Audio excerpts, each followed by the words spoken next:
Una de las mayores objeciones al protestantismo, especialmente nuestra visión de la Escritura, es sobre el canon de la Escritura.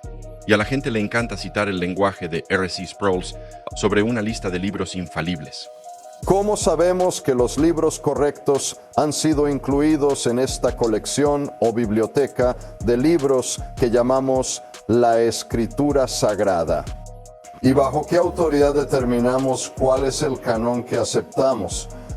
Según los protestantes, cada libro que se encuentra en la Biblia es un libro infalible, pero el proceso histórico que experimenta la Iglesia es un proceso histórico que es hecho por una iglesia que no es infalible, de modo que la colección en sí es una colección infalible de libros infalibles.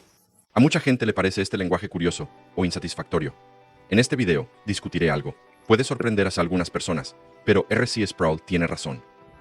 Voy a tomar muchos abusos por esto. ¿Quién me sigue en los comentarios? ¿Lo has notado últimamente? Está bien, aprecio el compromiso, pero debemos hablar de esto. Creo que R.C. Sproul tiene razón. Creo que lo hemos hecho. Creo que esta es la visión que el protestante debe tomar. Y es una postura completamente defendible. Lista infalible de libros infalibles. Déjame explicarlo. Daré dos argumentos. Primero, un argumento lógico. Segundo, un argumento histórico. Pero primero, explicemos. Identifiquemos dónde realmente no estamos de acuerdo. ¿Dónde está el punto de desacuerdo aquí? Y tratamos de esclarecer dónde nosotros, como protestantes, nos oponemos a la opinión de nuestros amigos no protestantes. Hablo de amigos verdaderos, hay gente fantástica en estas otras tradiciones, pero intento explicar nuestro punto de vista. Así que dos áreas en las que no estamos en desacuerdo. Primero, no estamos en desacuerdo en que la base para la canonización es el estatus de un libro como inspirado por Dios. ¿De acuerdo? Por ejemplo, la posición católica romana como Vaticano articulado dice que estos libros que la Iglesia considera sagrados y canónicos, no porque posteriormente los aprobó por su autoridad, sino porque están escritos bajo la inspiración del Espíritu Santo. Tienen a Dios como su autor, y nosotros estamos como tal comprometidos con la Iglesia. Mucha gente se sorprende al escuchar una cita como esa. El Concilio de Trento también se refiere a Dios como el autor de los libros canónicos, para que todas las partes puedan estar de acuerdo en que no importa lo que sea en lo que no estemos de acuerdo, estamos de acuerdo en que no lo estamos.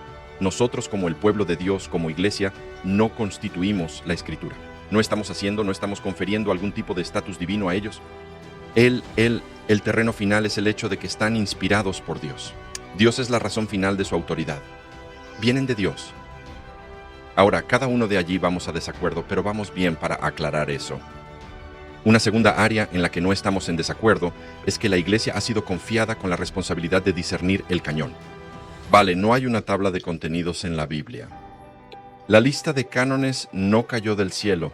La Iglesia tiene este trabajo, entre otros. Los protestantes dicen que la Iglesia es un testigo necesario de la palabra de Dios. La Iglesia también es custodia y anunciante de la palabra de Dios.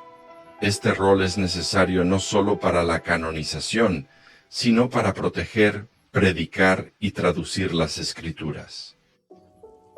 Peter Martyr Vermegli dividió el papel de la Iglesia en la palabra de Dios en tres partes. Básicamente, para resumir, dijo que preservar, predicar y discernir. De acuerdo, más tarde también llamó a la Iglesia el guardián de los libros de Dios. Otros protestantes descifran esta lista de manera diferente. ¿Sabes? Encontrarás a los holandeses reformados del siglo XVII veniendo en este libro. Si quieres leer un buen resumen de eso de Richard Miller, y daré como 6 o 7, como un esquema de 6 o 7 responsabilidades. Solo están reflejando más detalladamente, pero todos están de acuerdo que la Iglesia tiene un papel como testigo de la palabra de Dios. Incluido como un aspecto de eso es la canonización y es un papel necesario. Sin la Iglesia no tenemos escrituras. Ok, entonces tenemos algún acuerdo. Primero, Dios es el autor de la Escritura. Segunda, la Iglesia es el guardián de la Escritura. Así que viene de Él y es recibido como tal por nosotros y reconocido como tal por nosotros. Donde no estamos de acuerdo es si la Iglesia posee infalibilidad en ese papel. En otras palabras, con respecto a su tarea de escritura, ¿es la Iglesia infalible como la Escritura en sí? Ahí es donde surgen las diferencias. En la tradición ortodoxa oriental, se dice que el testimonio de la Iglesia no es inferior a las Escrituras porque el Espíritu Santo es el autor de ambos. Sin embargo, decimos que la Iglesia es inferior a las Escrituras, aunque sea testigo necesario, porque puede desempeñar su función sin ser infalible, a diferencia de las Escrituras. Dos razones. Primero, un argumento lógico. Vamos a resumirlo. Un testigo necesario no significa una infalibilidad paralela. Es la forma más corta que puedo decir. Déjame desempacar eso. La Iglesia puede cumplir su papel de discernir qué libros se inspiran y siempre permanece bajo la palabra de Dios en cada nanosegundo de la historia de la Iglesia. Con respecto a la infalibilidad, lógicamente, no necesita ser infalible para discernir lo que es infalible. Cuando Moisés está en el arbusto ardiente y escucha a Dios, no necesita una voz secundaria susurrando en su oído para confirmar algún tipo de recepción infalible de esta voz. Cuando el profeta recibe palabras de Dios, cuando Adán escucha a Dios en el jardín, no necesita ser infalible para reconocer la voz de Dios. Frecuentemente, los protestantes equiparan el papel de la Iglesia en la canonización con el de Juan el Bautista como testigo de Cristo. Hablan de esto como un papel ministerial de testimonio o testimonio, pero en el sentido de que la Iglesia no es más paralela a la Escritura, John es divino y paralelo a Cristo. El testimonio, aunque es un testimonio necesario, sigue siendo subordinado a la persona que recibe el testimonio. 1. Los teólogos protestantes usan la metáfora de un candelabro y la luz que enciende. Por lo tanto, el candelabro es necesario sin quitar el estado único de la luz. Necesidad, en este caso estamos diciendo, muy simplemente, la necesidad de testigo no significa infalibilidad. Puedes hacer eso. Ahora, ¿por qué ese es el caso? Porque el papel es el del discernimiento. No estamos haciendo nada infalible. Estamos recibiendo el infalible. No estamos constituyendo nada. No estamos realizando ninguna operación infalible como Iglesia en la recepción y discernimiento de las Escrituras. Para hacer esto, el teólogo anglicano William Woodtaker usa la metáfora de un orfebre. Dijo que el orfebre con sus balanzas y piedras de toque puede distinguir el oro del cobre y otros metales, donde no hace oro, sino que solo indica lo que es oro. De la misma manera, la Iglesia reconoce la Escritura y las declara divinas. Pon una metáfora diferente. G. Packer dijo recientemente que la Iglesia ya no nos dio el Nuevo Testamento. Por ejemplo, Isaac Newton descubrió la gravedad. Él no la creó, solo la reconoció. Ese es el punto aquí. El papel de la Iglesia es el del reconocimiento y el discernimiento, no la constitución. Por lo tanto, puedes ser vulnerable y llevarlo a cabo. Ahora, si dices que no, no. Incluso para reconocer lo que es infalible, usted mismo debe ser infalible de alguna manera, o tener algún tipo de operación infalible para hacerlo. Eso lleva a un retroceso interminable. Necesitas infalibilidad para recibir e interpretar las enseñanzas de tu Iglesia. Si eres ortodoxo oriental, tendrás una lista de consejos infalibles y el mismo problema epistemológico. Los católicos romanos tienen declaraciones ex cátedra y enfrentan el mismo problema. No ha habido una declaración ex cátedra sobre cuántas de estas declaraciones existen para los ortodoxos orientales. Un consejo que identifique a cada uno, todos los consejos infalibles. Supongamos que no te convence. Este es el argumento más débil. Debería haber empezado con uno más fuerte. Bueno, sigamos adelante. Aquí está el verdadero uno aquí, porque los apelos filosóficos lógicos son una cosa, pero aquí es donde se vuelve muy y creo que es decisivo, el argumento histórico. Hay una manera de que podamos saber con certeza que la Iglesia no necesita infalibilidad para discernir el canón, y eso es que no sucedió de esa manera. Listas canónicas infalibles llegaron muy tarde en la historia, hacia finales de la Edad Media, casi en los primeros días modernos. Y en otras palabras, si esto es un problema para los protestantes, es un problema para la mayoría de los cristianos a lo largo de la historia, la mayoría de las veces a lo largo de la historia. Déjame explicarlo para el Nuevo Testamento, luego para el Viejo Testamento. Aunque es un tema algo controversial para el canon del Nuevo Testamento, muchos estudiosos concuerdan en que la exacta finalización del canon del Nuevo Testamento se sitúa en algún punto del siglo IV. El proceso que conduce a eso es muy orgánico, está muy abajo arriba. Es un proceso generalizado y acumulativo que abarca cómo las personas deciden qué libros forman parte del Nuevo Testamento. En ese proceso, los primeros cristianos apelaron a diferentes criterios como la apostolicidad, la aceptación generalizada, la doctrina ortodoxa, etc. No apelan a ningún tipo de autoridad independiente que tienen como iglesia o ningún tipo de mecanismo infalible. El canon que se conforma, el del Nuevo Testamento, no resulta de mecanismos infalibles, no es el producto de una declaración ex cátedra de un papa, ni de un concilio ecuménico. No era una declaración de arriba hacia abajo en el tipo de despliegue orgánico de este proceso. La 39 Carta Festiva de Atanasio en 367 fue un evento particularmente significativo. El Sínodo de Hipopótamo en 393 y el Concilio de Cartago en 397 hasta el siglo IV, muy significativo. ¿Y hay alguna disputa sobre si las listas canónicas están adoptando las mismas que las del Consejo de Roma en 382? De cualquier manera, la gente se queda realmente enfrascada en ese debate, pero de cualquier manera, todos estos son consejos locales, no son infalles. Ok, así que el punto es muy simple aquí. Si crees que necesitas un acto infalible para determinar el canón, eso no es como sucedió. El canon del Nuevo Testamento del siglo IV es el resultado de procesos orgánicos y erróneos. No puedo enfatizar lo suficiente este punto. No es un proceso repentino, comienza en el Nuevo Testamento. Un buen libro sobre esto es el de Michael Kruger. Ha escrito algunas cosas geniales sobre esto. Él señala desde el principio dentro del Nuevo Testamento, que tienes el 2 Peter 316, el 1 Timothy 518. Tienes un reconocimiento de los escritos de Paul y el Evangelio de Lucas como escritura en los siglos II y III. Tienes libros. Básicamente tienes el Nuevo Testamento central que ya funciona con el que tiene la misma autoridad que el Viejo Testamento. En general, los cristianos citaron libros como los 4 Evangelios, los Romanos, los primeros Corintios, etc., como totalmente autorizados antes del resultado final. Bueno, la disputa es solo sobre bordes borrosos. Ahora, eso no significa que el resultado final, resolver los bordes borrosos, no sea importante, pero simplemente significa que los cristianos no están esperando un acto infalible de la Iglesia para citar y usar y obedecer las Escrituras como Escrituras. Y luego cuando llega la claridad sobre los bordes, no es el resultado de un acto infalible, ya sea por un abogado o cualquier otro acto que lo consideraría infalible.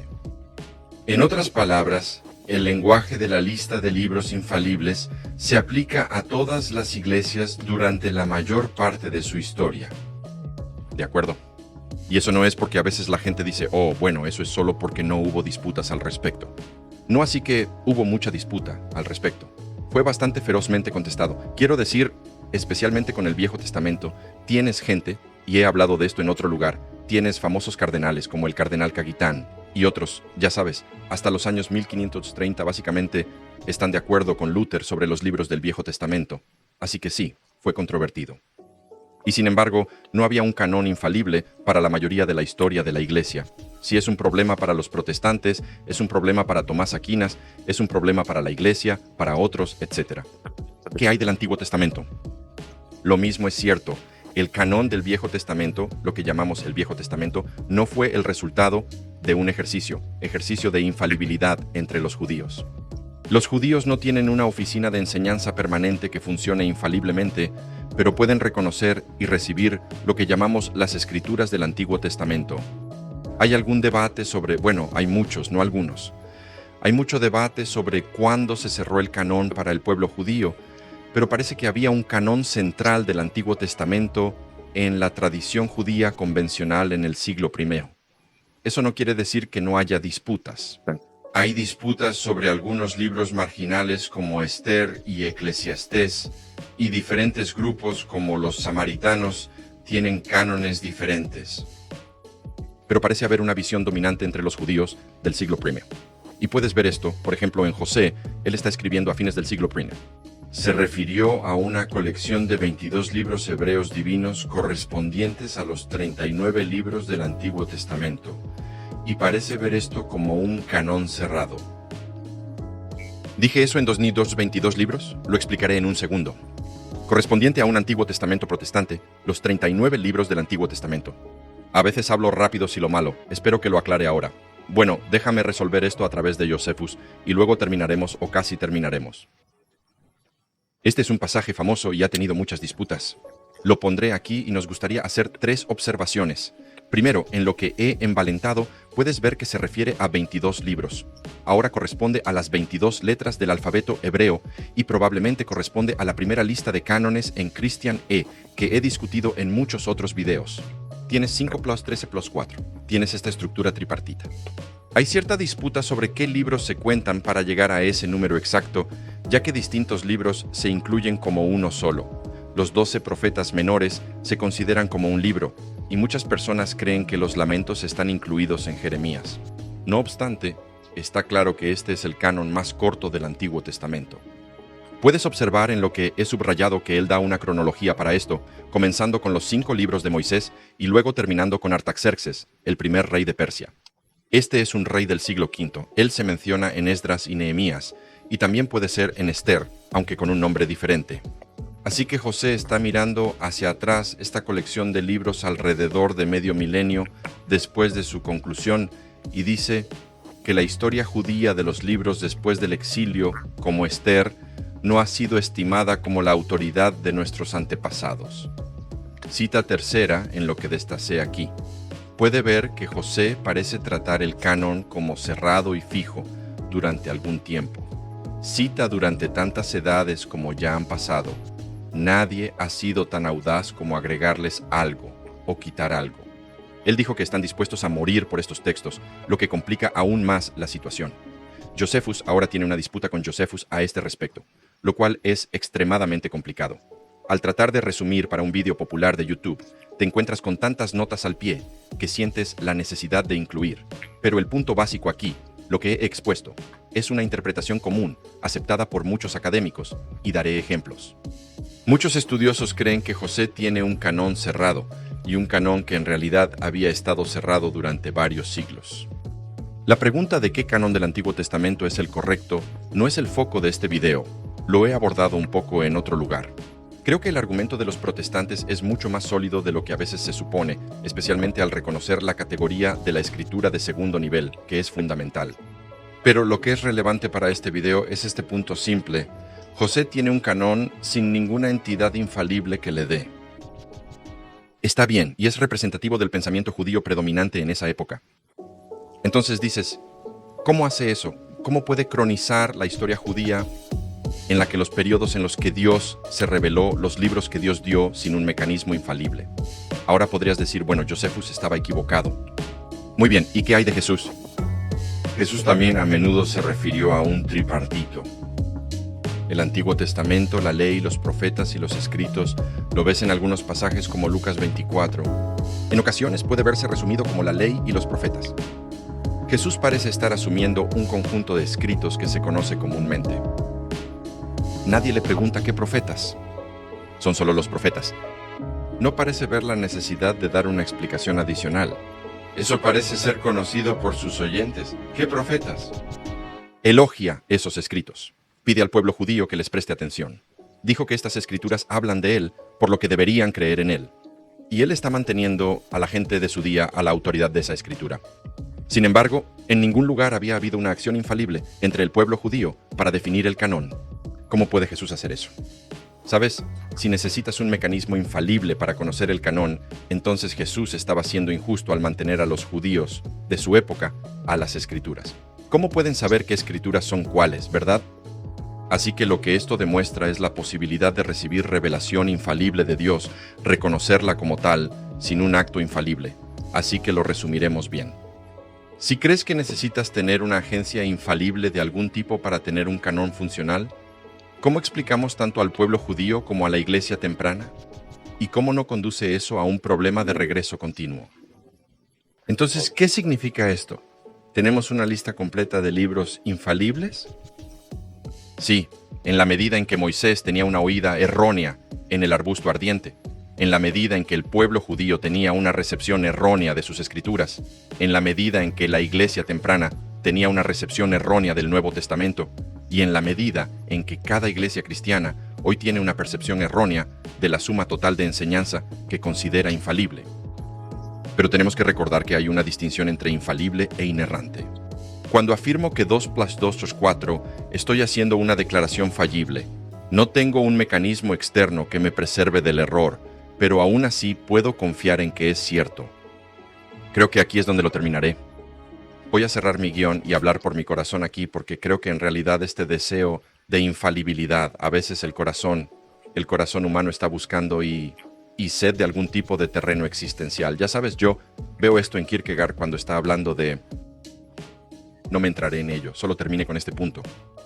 No necesitamos conocimiento infalible para tener confianza y seguir adelante con nuestras vidas. Aquí hay una metáfora. Aquí está nuestro ejemplo paralelo. ¿Cómo sabes que el cristianismo es verdad? ¿Cómo sabes que es la Trinidad el verdadero Dios? ¿Cómo sabes que Jesús salió de la tumba? ¿Tienes un conocimiento infalible de eso? Bueno, no, somos vulnerables. Pero, ¿todavía puedes vivir tu vida basado en la confianza y la claridad sobre esa verdad? Sí, así es. ¿Y dónde quiero dirigir a los espectadores de mi canal?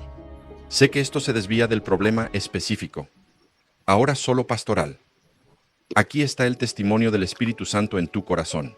La gente busca esto en muchos lugares, pero es simple.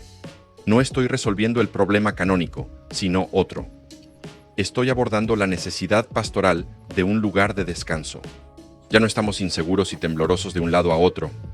El martes sientes una cosa y el miércoles otra. Mucha gente que conozco lucha con esto. La certeza existencial llega por el Espíritu Santo, la desesperación completa y la oración. Así sabes que el cristianismo es verdad. No lo lograrás a través de un mecanismo infalible si no necesitas un mecanismo infalible para vivir tu vida sobre esa base y entregarte a la cristiandad. La Iglesia no necesita algo así para recibir y discernir la palabra de Dios en las Sagradas Escrituras. Muy bien, este es mi caso por R.C. Sproul. Defiendo a R.C. que expande esa frase. Hombre, esto es todo lo que diré porque ha sido intenso últimamente. Si la gente va a hacer reacciones a esto, eso está bien, pero solo da un argumento. Dale un argumento por qué. ¿Por qué necesitamos, quiero decir, ya sabes, mostrar cómo es un problema? Muestra cómo una lista de libros infalibles es un problema para nosotros. Pero muestra cómo no fue un problema para la primera iglesia. Y muestra cómo una lista de declaraciones de la catedral o una lista de concilios que son erróneos, dependiendo de la iglesia de la que formas parte, no es un problema para otras tradiciones. Porque pienso que a veces se asume que la terminología de una lista infalible de libros infalibles puede ser problemática, pero en realidad no lo demuestra. Está bien, terminaré ahí. Hágame saber lo que piensas en los comentarios. Gracias a todos. Here's a structured set of lyrics for a song incorporating all the required elements and tags. On the streets where shadows linger, echoes of dreams in a quiet song.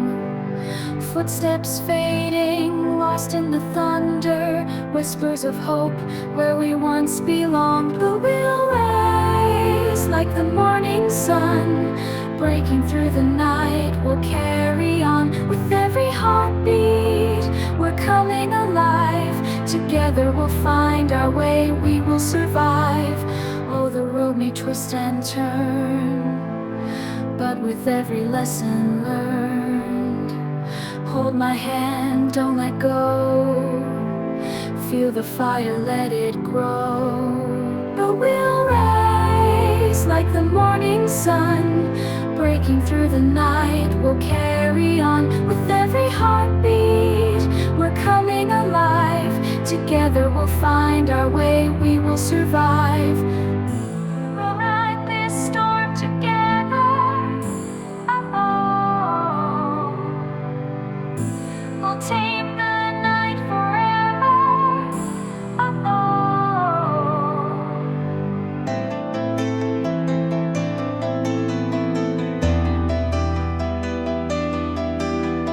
Through the chaos, through the longing, voices of the past call out our names. In the darkness, our hearts are glowing, igniting